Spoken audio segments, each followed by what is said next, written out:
what I didn't realize that Steve Wozniak was as instrumental in making Apple as he was until I started doing this movie. You know, I'd never even heard of Steve Wozniak until he was on that Kathy Griffin reality show. That was literally the first time I was like, oh, there's another guy? I thought it was Steve Jobs. I play Steve Wozniak, who's the co-founder of Apple Computers with Steve Jobs. He would probably describe himself as as an engineer. Basically, he was kind of the guy who conceptualized the idea that computers were something that everyone could have in their home, because he just wanted one so badly that he invented a way that he could obtain one, basically. And in doing that, kind of accidentally made a way that everyone else could have one also.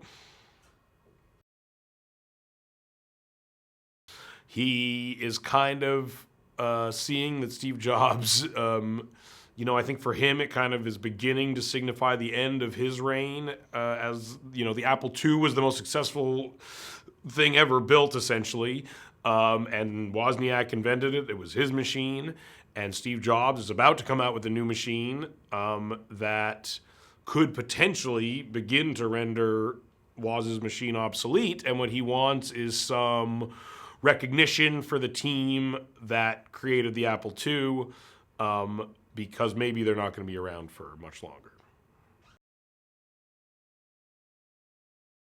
His greatest skills seem to be projecting what the next phase of what humans might want is, Whereas Woz literally is obsolete today. Like, what he did isn't a thing people do anymore, literally. And I think that's why his inclination is probably to look back and acknowledge the shoulders of the people that you stood on in order to get where you are, because he isn't someone whose skill set applies to the future, whereas Jobs' skill set only applied to the future. The structure is so cinematic and that it almost, and so different from a normal, biographical movie, that it almost eliminates it from even having to be real life in my head. It's like, clearly this didn't happen. I mean, it's obviously the 40 minutes before every speech he had this, an arc that with all these, same-sex people. I mean, maybe they were all there, maybe he had interactions with them, but I don't for a second think that this actually happened, and I don't think anyone does.